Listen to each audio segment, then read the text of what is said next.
उन्नत भारत अभियान के मूक्स पाठ्यक्रम सामुदायिक जुड़ाव एवं सामाजिक उत्तरदायित्व की तृतीय इकाई ग्रामीण स्वास्थ्य एवं विकास के द्वितीय व्याख्यान स्थानीय प्रशासन और सामुदायिक भागीदारी में सभी शिक्षार्थियों का स्वागत है।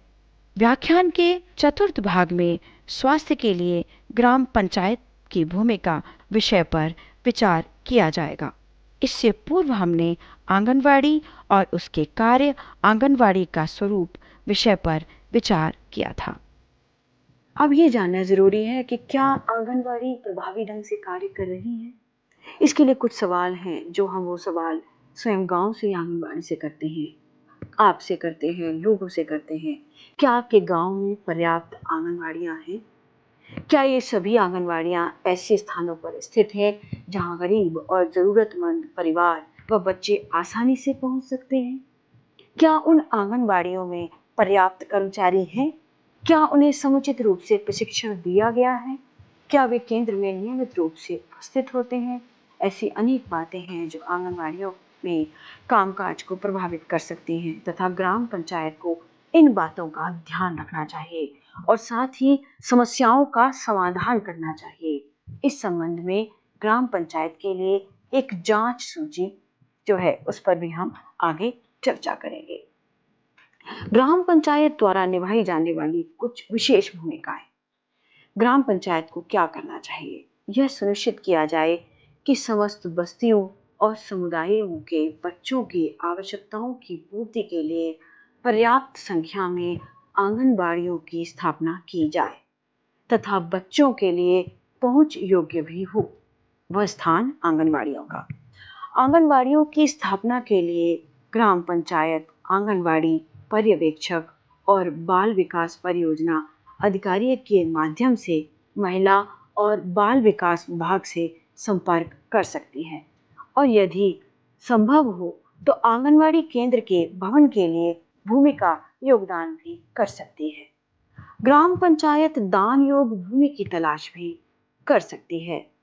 आंगनबाड़ियों में गुणवत्ता अवसंरचना तथा प्रशिक्षित कर्मचारी सुनिश्चित करना, अवसंरचना सुविधाएं विकसित करने के लिए ग्राम पंचायत महिला और बाल विकास विभाग से संपर्क कर सकती है तथा अपने स्वयं के फंड का प्रयोग भी कर सकती है।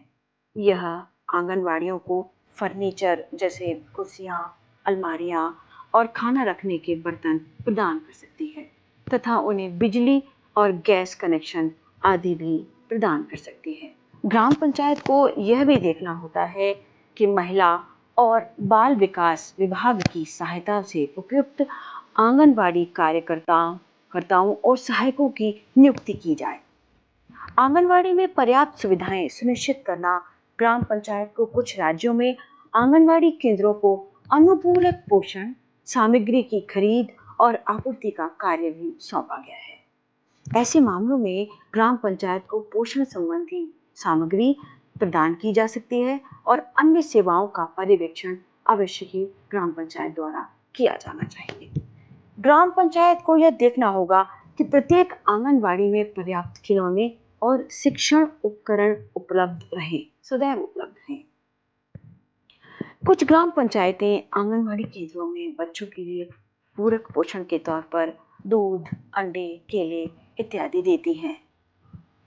हमें ये देखना होगा, आप सभी को ये देखना होगा कि क्या अपनी ग्राम पंचायत की आंगनबाड़ी के बच्चों के पोषण के लिए कुछ अनुदान दे सकते हैं। क्या हम सहयोग प्रदान कर सकते हैं? बालिकाओं तथा वंचित बच्चों का नामांकन, जो बच्चे रह गए हैं उनकी उपस्थिति सुनिश्चित करना। ग्राम पंचायत बालिकाओं को आंगनबाड़ी भेजने के लिए उनके परिवारों को प्रोत्साहित कर सकती है तथा यह भी सुनिश्चित कर सकती है कि वंचित परिवारों जैसे गरीब, अल्पसंख्यक और अन्य साधनहीन परिवारों के बच्चों तथा विकलांग बच्चों का उनमें नामांकन किया जा रहा है और वे नियमित रूप से वहां जा रहे हैं। ग्राम पंचायत के निर्वाचित प्रतिनिधि ऐसे बच्चों के नामांकन में वृद्धि करने के लिए आंगनवाड़ी कार्यकर्ता को प्रेरित कर सकते हैं। ग्राम पंचायत को यह देखना चाहिए कि जाति, धर्म अथवा किसी अन्य आधार पर बच्चों के साथ कोई भेदभाव ना किया जाए। नियमित निगरानी। निर्वाचित प्रतिनिधि को यह सुनिश्चित करना चाहिए कि आंगनवाड़ी नियमित रूप से चल रही है तथा विनिर्दिष्ट अवधि के दौरान खुलती है। निर्वाचित प्रतिनिधियों को बीच बीच में आंगनवाड़ी का दौरा करना चाहिए।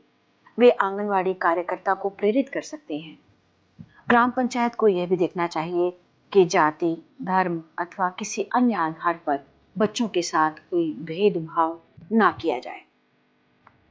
ग्रामीण समुदायों के जीवन में आंगनवाड़ी की उल्लेखनीय भूमिका को ध्यान में रखते हुए हम आगे जितनी भी बातों को करेंगे वो बच्चों की वृद्धि और उनके विकास के लिए आवश्यक है। व्याख्यान के चतुर्थ भाग में स्वास्थ्य के लिए ग्राम पंचायत की भूमिका विषय पर विचार किया गया। इसके अगले भाग में राष्ट्रीय ग्रामीण स्वास्थ्य मिशन विषय पर विचार किया जाएगा। हमारे साथ जुड़ने के लिए बहुत बहुत धन्यवाद। नमस्कार।